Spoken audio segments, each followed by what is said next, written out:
My name is Jasmine Rouge. I am 28 years old. The worst betrayal of my life did not begin with a scream or a slammed door. It began with one small sound I will never forget. A key that would not turn. That sound lasted less than a second. But it split my life into before and after. 3 weeks earlier my grandfather and I had boarded a flight to Europe. He was 76 and recovering from a stroke he had survived 2 years before. France was his dream. His last big trip. His one promise to himself before age or illness could take another thing from him. We walked old stone streets. We stood in the village where our family name began. He cried in a church that had outlived empires. He stood in a cemetery and whispered my mother's name like she was still standing beside us. Then we came home. It was a Tuesday afternoon in October when our Uber stopped in front of 1847 Northwest Northrop Street in Portland. Our house looked exactly the same. Same painted trim. Same porch swing. Same hydrangeas dying back for fall. Same third porch plank worn down from 40 years of my grandfather sitting there in the evenings. Everything looked normal. Until I took out my key. It did not fit. At first I thought I was too tired to line it up. We had just spent 12 hours in the air from Paris. I tried again. Nothing. I looked closer and my stomach dropped. The lock was not ours. The old brass lock was gone. In its place was a bright chrome deadbolt shining in the October sun like it had been installed to make a point. My grandfather stepped closer. Try it again, sweetheart. I did. Nothing. Did you change the lock? I asked. He looked at the door for a long moment. Then he looked at me. His eyes were steady. Too steady. No, he said. I did not. That was the moment the cold began. The kind that does not hit your skin first. It hits the inside of your chest. It starts spreading before your brain has caught up. Then our neighbor Mrs. Chen walked past on the sidewalk. She saw us with our luggage. Saw us standing there like strangers outside our own home. And instead of waving like she always did, she dropped her eyes and kept walking. That was when I knew this was not a mistake. My grandfather pulled out his phone. His left hand trembled a little. Not the old tremor from the stroke.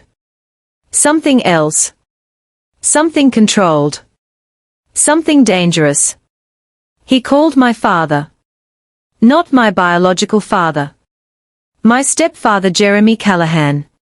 But after my mother married him, when I was young he became the man I had spent years trying to believe was family. He answered on the third ring. Dad. You are back already. My grandfather did not raise his voice. Why does my key not work? There was a silence so long I could hear traffic at the end of the block and a plane overhead, and my own pulse in my ears. Then Jeremy said 5 words that still make my blood run cold. We sold the house, Dad.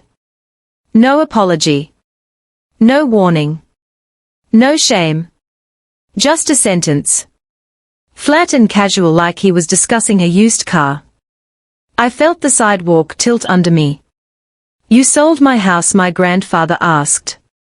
It is for your own good, Jeremy said. You are 76. You had a stroke. You cannot manage that big place anymore. I waited for my grandfather to shout. To threaten him. To break. He did none of those things. Instead he asked one question.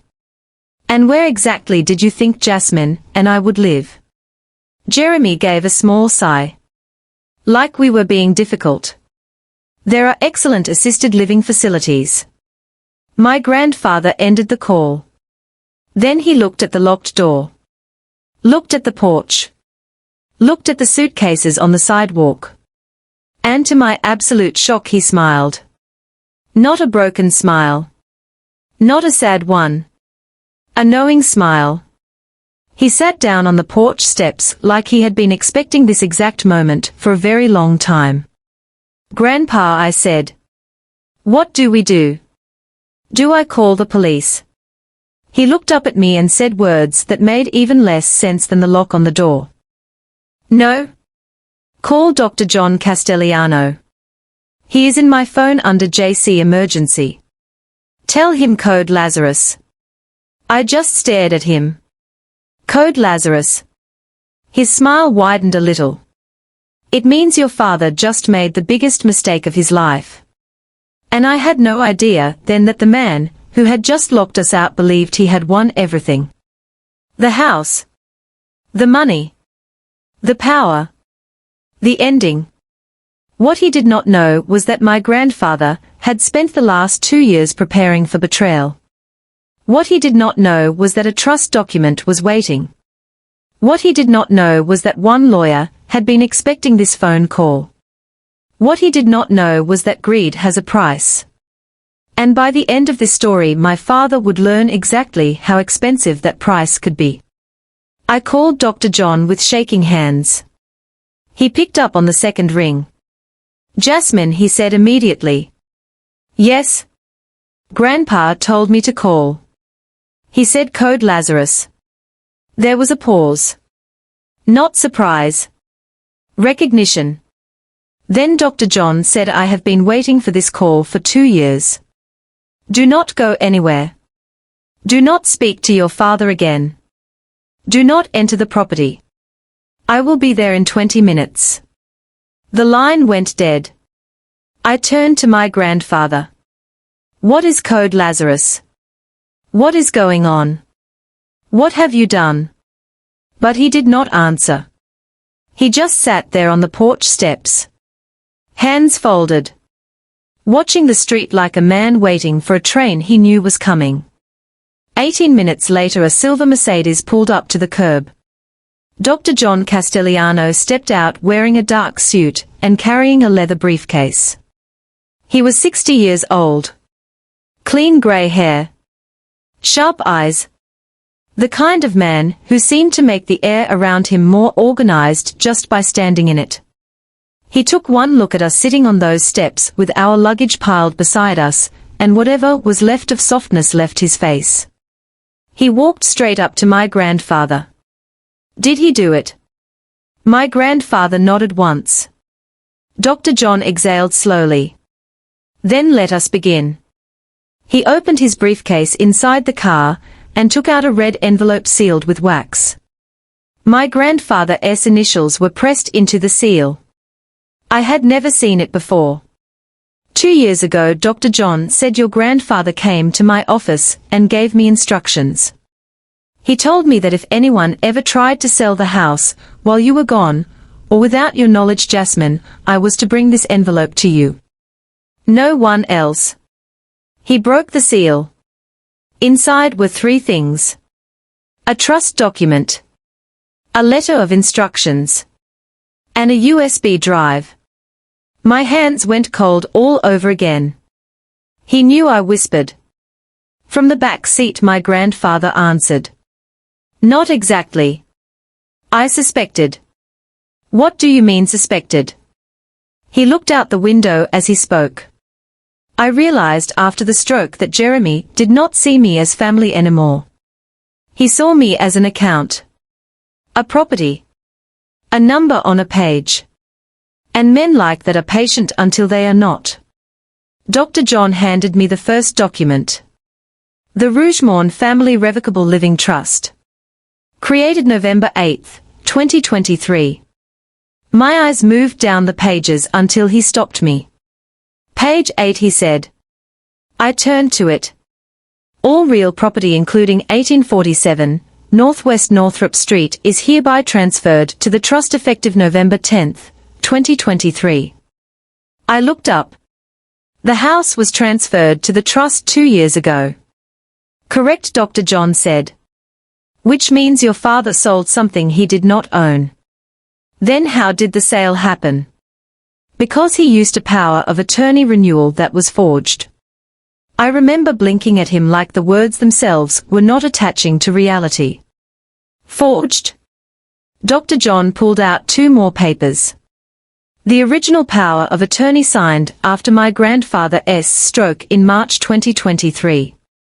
And the supposed renewal signed 1 year later, just before the first one expired. Look at the signatures, he said.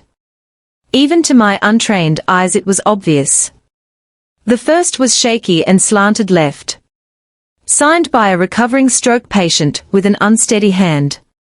The second was neat and centered and smooth. Too smooth. Your tremor did not fully settle until months later, Dr. John said to my grandfather.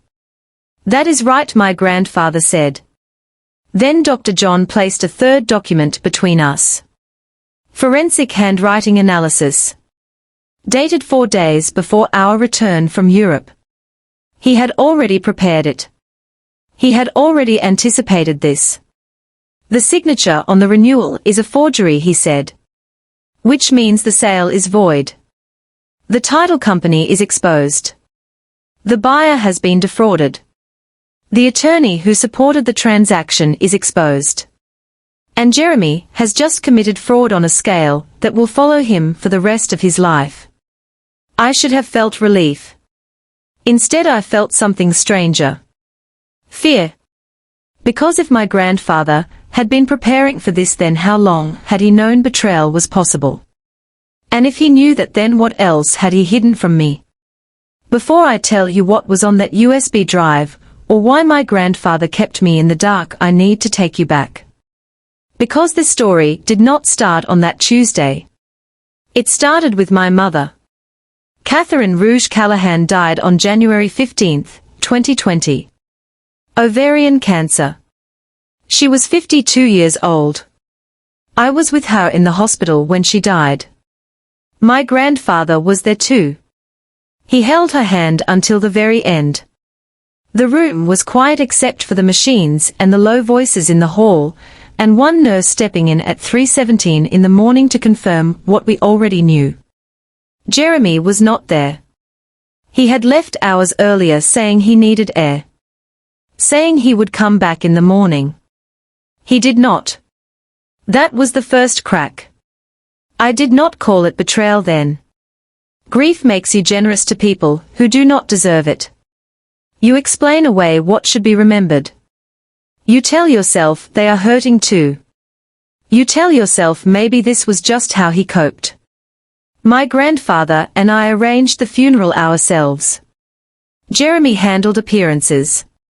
The suit. The condolences. The practiced expression. The hand on my shoulder at the right moments. But something had shifted. My grandfather saw it before I did. 3 years later, in March 2023, my grandfather had a minor ischemic stroke in his garden. He was planting tomatoes. One moment he was kneeling in the dirt. The next his hand would not close and his words came slightly wrong. I was still working at Providence then. By the time I reached the hospital, Jeremy was already there. How did you know? I asked. The hospital called me, he said. I am next of kin. He was not. I was. But it was chaos and I let it go. That decision still haunts me. The doctor told us the prognosis was good. The clot had been treated quickly. My grandfather would need rehab. He would recover. Jeremy listened carefully. Too carefully. He asked about capacity. About future impairment. About decision-making authority. At the time I thought he was being responsible. Now I know he was shopping for weakness. A few days later, while my grandfather was still in recovery, Jeremy brought in paperwork. Just in case, he said. Only for 12 months. Temporary power of attorney.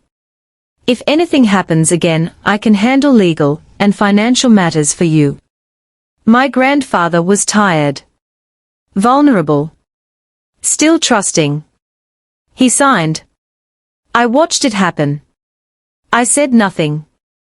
That was the second crack. But here is what Jeremy did not count on. My grandfather got better.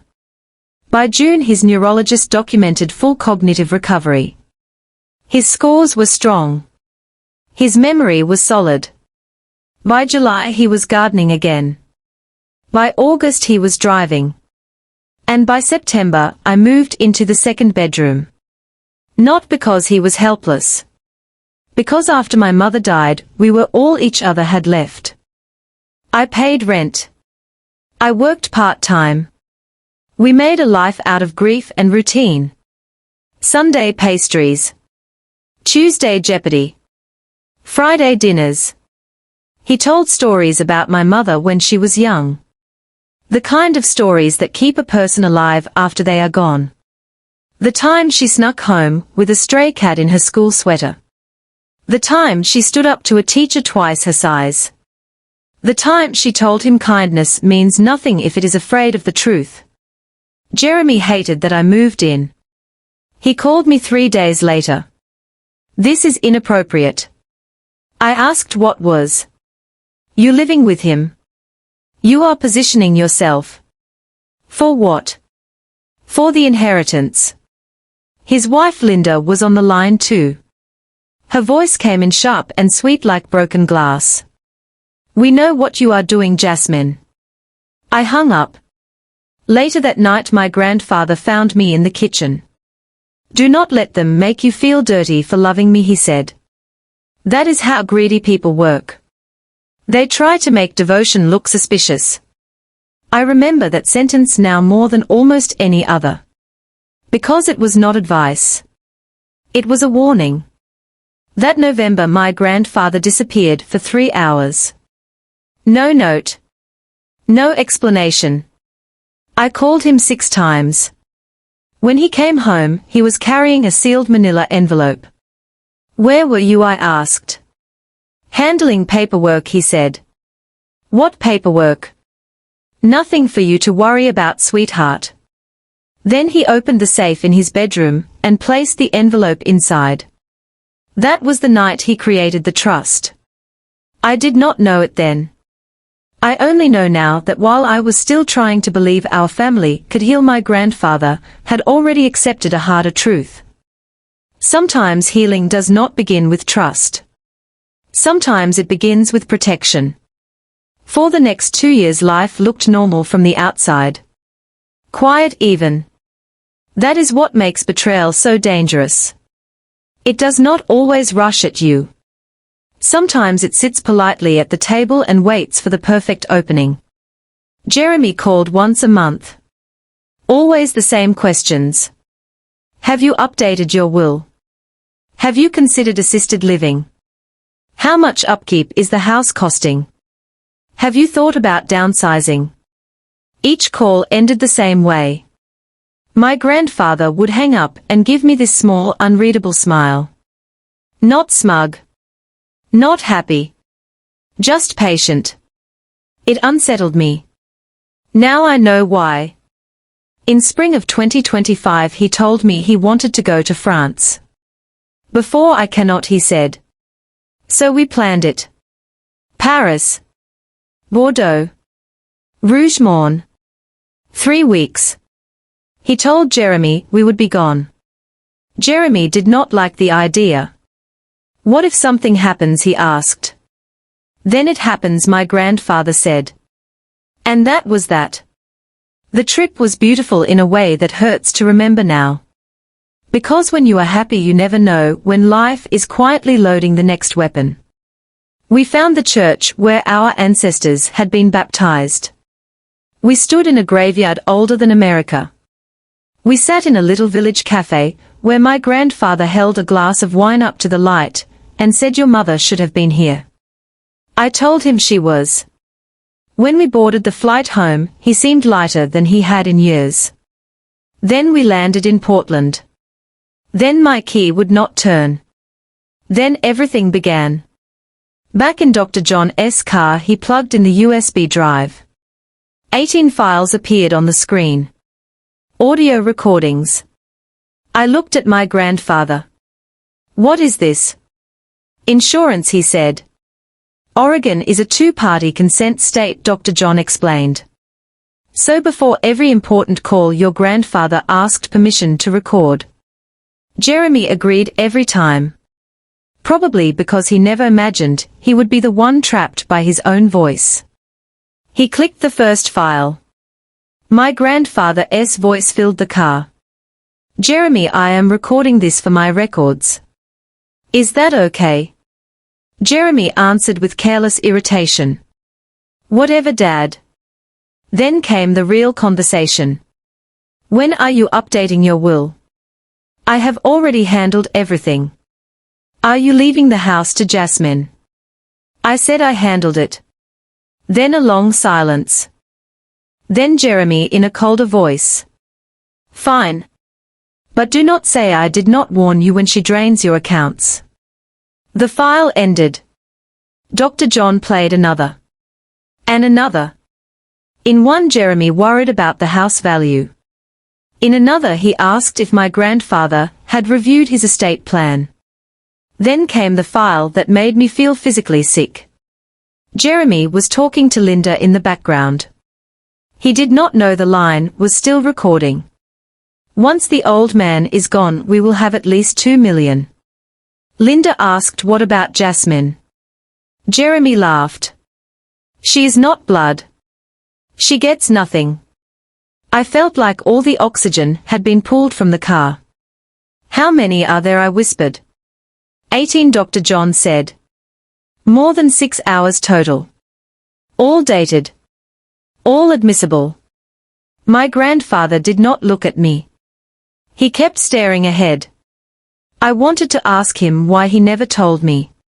Why he let me go on eating dinner with him and watching Jeopardy and believing that Jeremy was just selfish instead of dangerous. Instead, I asked the question that mattered. What happens now? Dr. John closed the laptop. Now we pull the thread and see how much of their world comes apart. Then he said something that changed the entire story again. There is one more clause in the trust. Article 7. What is Article 7? My grandfather finally turned to face me. The betrayal clause. I remember actually laughing once. Not because it was funny. Because it sounded unreal. The betrayal clause. Dr. John opened the trust and pointed to a page. If any beneficiary attempts to defraud the trust, or its grantor, they are immediately removed from succession and forfeit any inheritance. Jeremy was in the trust. Was? What does that mean? It means he was originally getting 50%, my grandfather said. You were getting 50% too. Originally, I repeated. He nodded. If the clause is triggered, Jeremy gets nothing. Your share rises to 85%. I stared at him. And the other 15? My grandfather was quiet for a moment. That goes to Sophie. I frowned. Who is Sophie? He looked almost sad.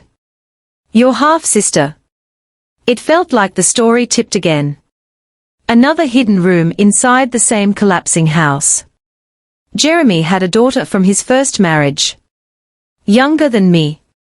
I had met her when we were kids, but life had fractured and drifted, and after my mother died, she disappeared from mine almost completely. I had never thought of her as a sister. Not really. She was just another branch of Jeremy's life. Why would you put her in the trust? One asked.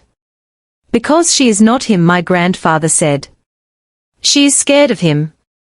She was shaped by him. But she is not him. And if one day she ever chose truth over fear, I wanted her to know there would be a place for her to land. That answer stayed with me. Because that was who my grandfather was even after all of it. Even while planning for betrayal, he was still planning for mercy.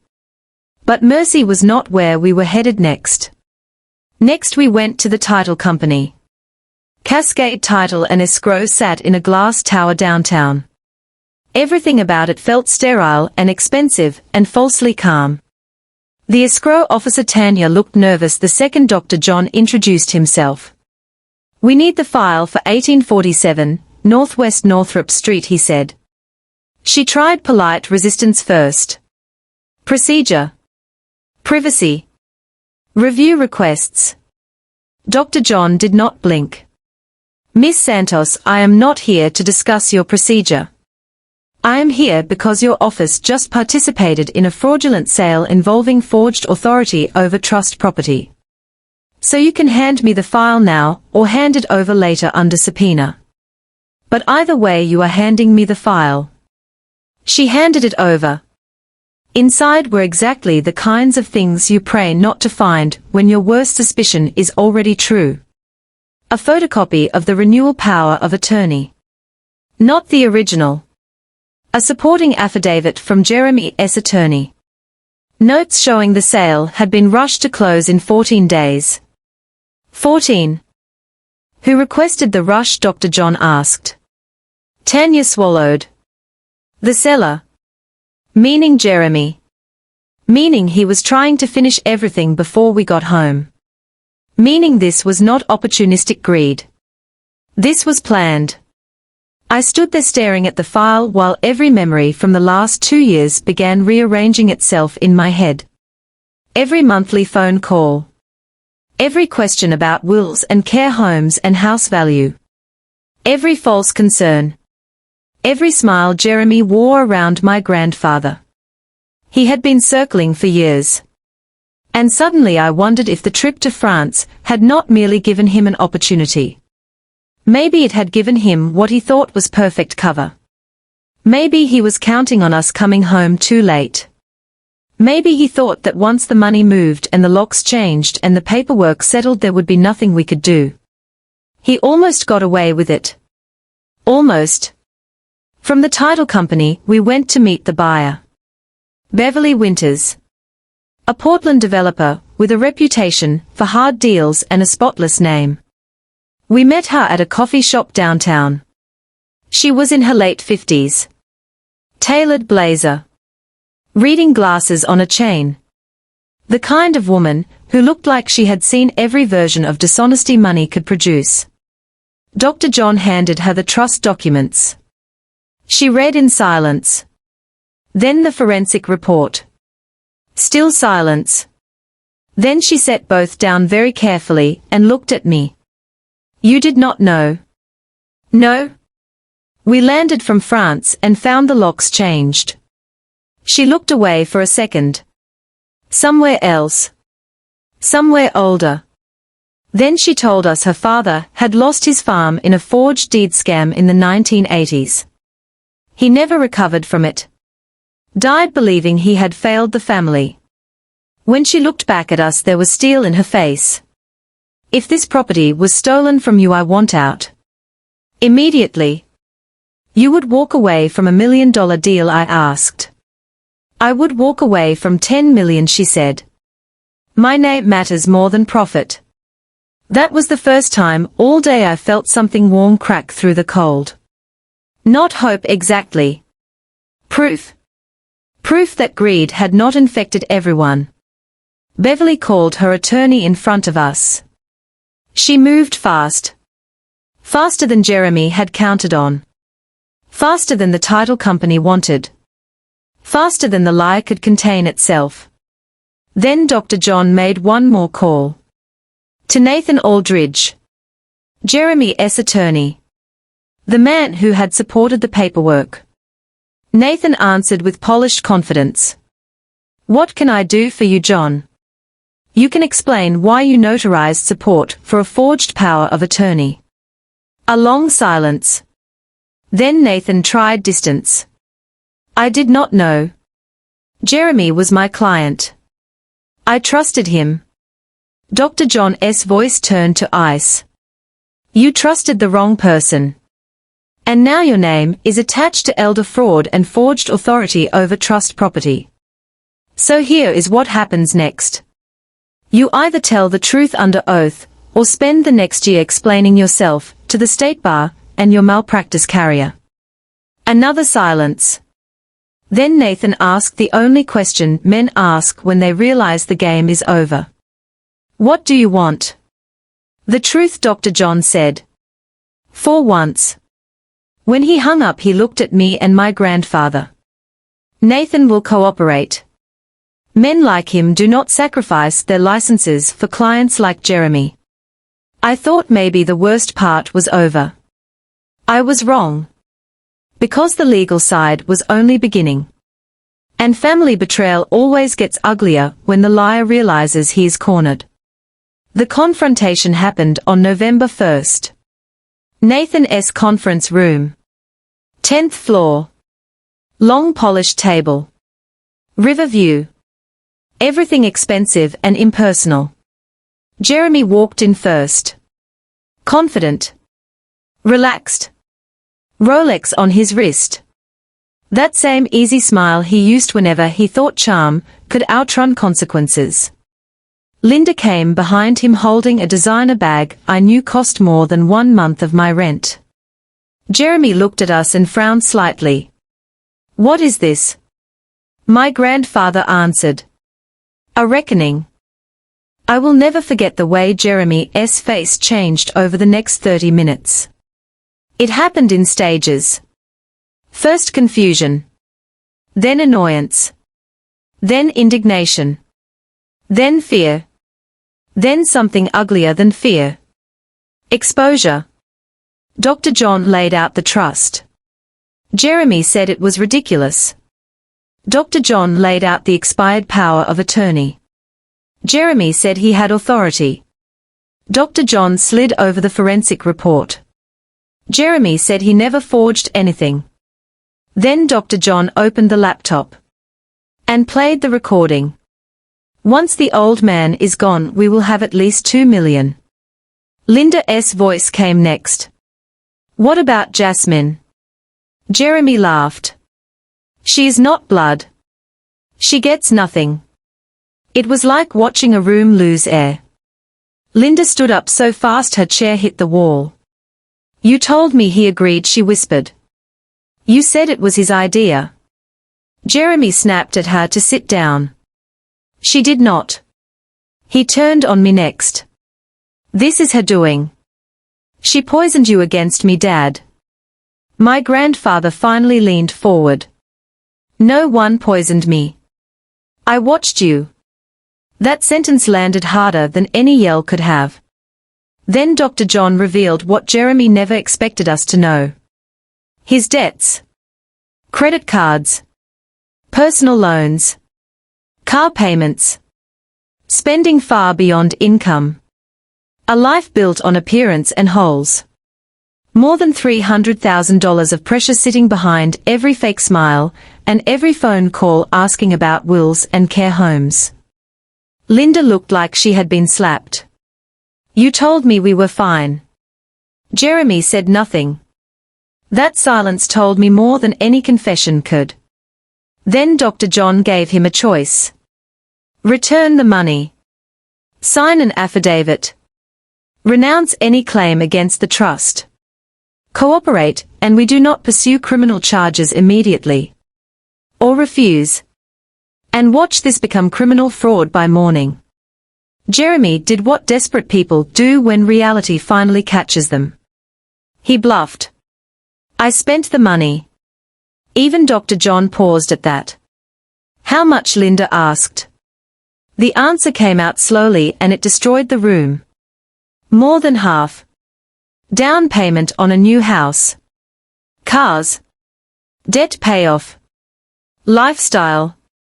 The money was already bleeding through everything. When we left the conference room, I could hear Linda crying behind us. Jeremy was not comforting her. He was not apologizing.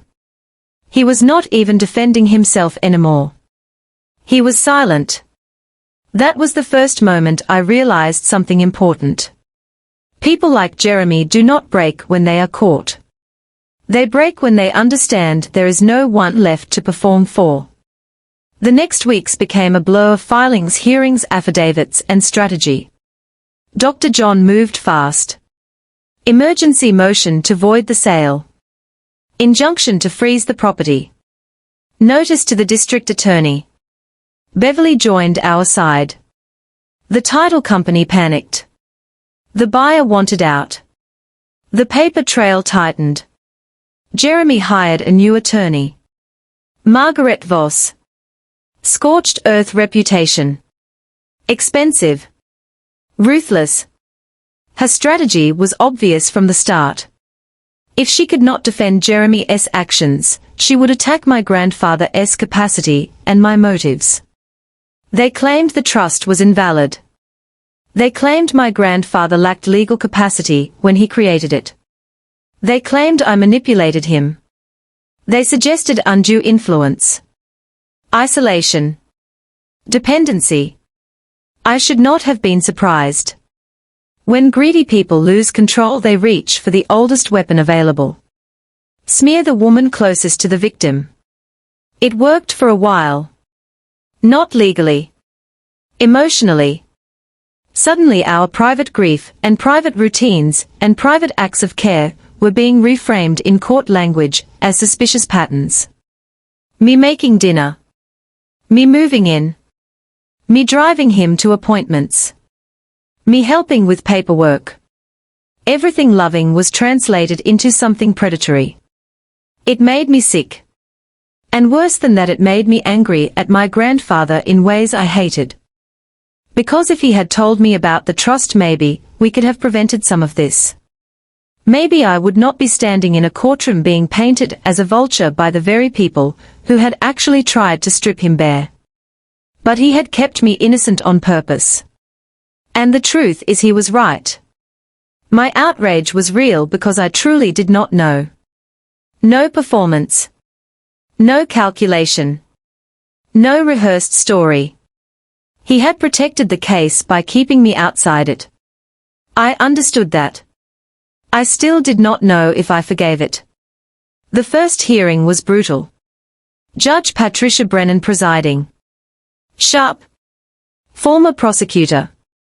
Zero patience for theatrics. Dr. John laid out the timeline cleanly. Trust created in November 2023. POA expired in March 2024. Renewal forged. Sale closed in October 2025. Margaret stood and tried to turn it into a question of age and influence. My client believed his father-in-law lacked capacity. Do you have evidence? The judge asked. We are requesting an evaluation. That is not what I asked. The room went still. Margaret admitted she had no direct evidence yet. Judge Brennan granted a psychiatric evaluation for capacity. But she also froze the sale immediately. Which meant Jeremy had not lost yet. But he had not won either. And waiting can be its own form of torture. The evaluation took place with a geriatric psychiatrist named Dr. Sarah Kowalski. 3 hours of testing. Memory. Judgment. Executive function. Interviews about daily life and finances and reasoning. I waited outside in the lobby the entire time, feeling more helpless than I had during any hearing. Because the entire case had narrowed down to one terrible question. What if they found something? Not dementia. Not incapacity. But just enough weakness. Just enough ambiguity. Just enough room for doubt. That is the thing about people who abuse age. They do not need the victim to be helpless. They only need the court to imagine helplessness. When my grandfather came out, he looked tired but calm. How did it go? I asked. She is fair, he said. That was all. 2 days later the report came in. Full capacity. Strong cognitive scores. Clear reasoning. Detailed recall of the trust creation. No evidence of undue influence. I read the report twice and then I cried for the first time since the lockout. Not because I was surprised. Because for the first time I felt the ground stop moving beneath me. The second hearing was the one that ended everything. Dr. Kowalski testified and Margaret could not shake her. Age is not incapacity. Stroke history is not incapacity. Dependency is not incapacity. Function is what matters. And by every professional measure, my grandfather was functioning above average for his age. Then the judge ruled. The trust is valid. The power of attorney renewal was forged. The sale is void. The buyer will be refunded. Jeremy Callahan must return the funds. And then, just when I thought the hearing was over, Judge Brennan added one final sentence that made Jeremy's face go bloodless. I am referring this matter to the District Attorney for criminal review. The room shifted. You could feel it. Civil disaster had become criminal danger. We had our house back on paper. But the story still was not done with us. 3 days later there was a knock at the door of the temporary apartment where my grandfather and I were staying. When I opened it, I saw Sophie. I had not seen her in years. She stood there in work clothes with a badge clipped to her blouse and tears already filling her eyes. I did not know, she said. That was the first thing out of her mouth. I knew he sold the house. He told me Grandpa agreed. He said it was for assisted living. He said it was best. You believed him? I asked. Her voice broke. He promised to pay off my student loans. It was such a small answer compared to everything else. And that is exactly why it hurt. Because that is how manipulation works in families. Not always with grand evil speeches. Sometimes with relief. With rescue. With the one pressure point they know you carry in secret. My first instinct was anger. Then my grandfather called from behind me. Let her in. Sophie sat on our couch crying so hard she could barely speak. She showed us her loan balance still fully there. Jeremy had lied to her too. Then my grandfather did something I never expected. He pulled out the trust and showed her the amendment. 15% to Sophie Catherine Callahan. She stared at the page like it was written in another language. Why would you do that? Because you are family, he told her. And because fear is not the same thing as character. I watched her collapse into his arms and apologize through sobs, and something inside me began to loosen. Not fully. Not cleanly. But enough. That was the night I understood that this story was not only about betrayal. It was also about who survives it without becoming cruel. The next weeks destroyed what was left of Jeremy's life. The buyer formally rescinded. The title company suspended staff. Insurance claims opened. Asset seizures began.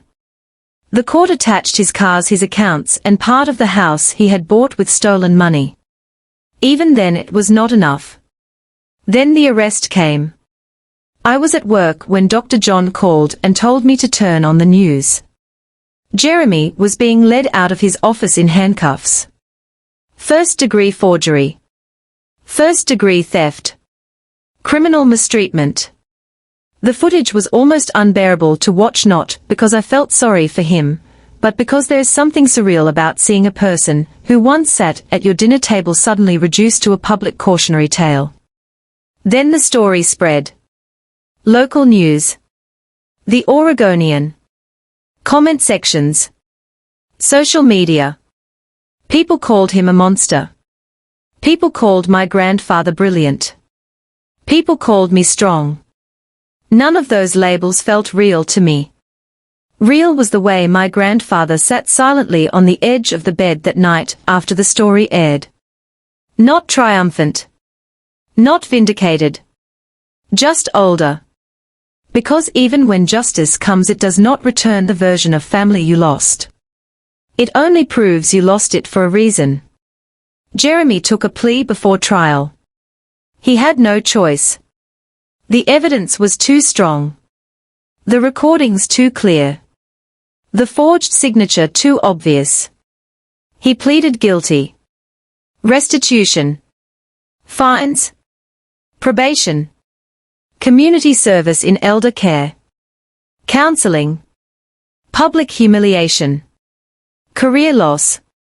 License gone. Linda filed for divorce. His job disappeared. The money was gone. The house purchase collapsed.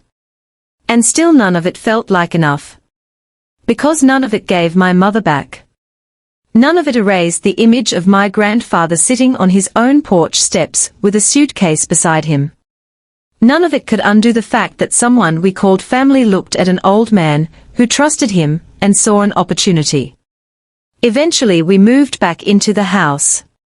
Same porch. Same third plank. New locks. High security this time.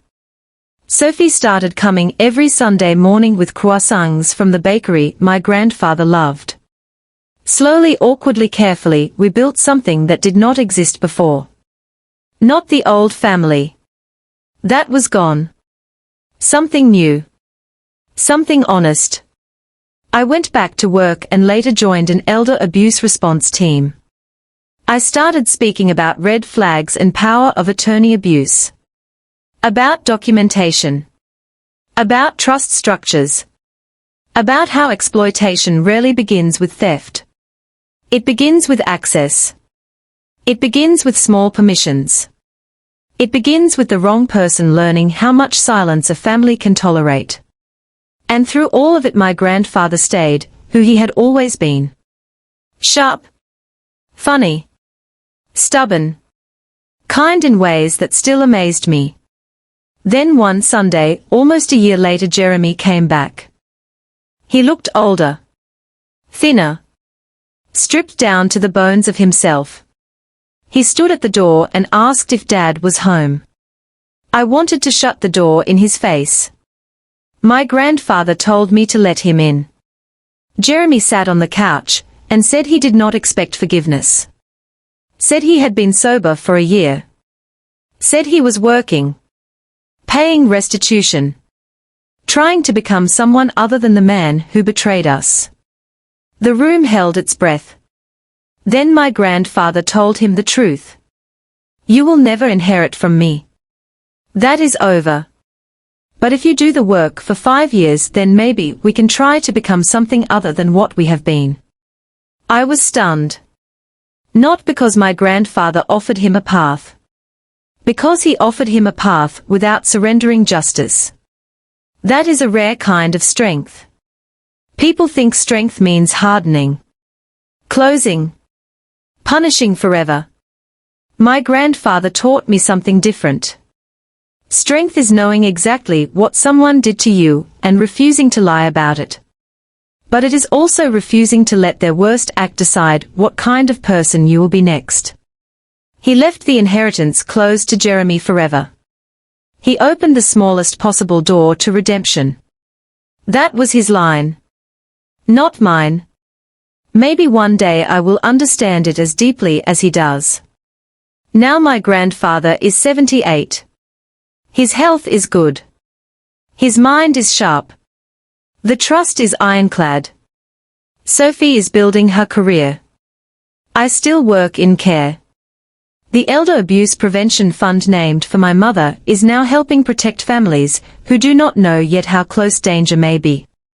Sometimes late at night my grandfather and I still sit on the porch steps. The same steps where he sat the day we came home from France and found the locks changed. The same spot where I thought our life had shattered. And sometimes he reaches over and touches the silver-framed photograph of my mother that sits just inside by the window. One night not long ago he looked at me and said, "Your mother would be proud of you." I told him I learned from him. He shook his head. "No. You learned from Catherine. She had a spine of steel wrapped in kindness. So do you." I had to look away when he said that because grief is strange. It gets quieter with time, but it never gets smaller. It just waits in new places. And that is the part of this story that hits me hardest now. Not the fraud. Not the court.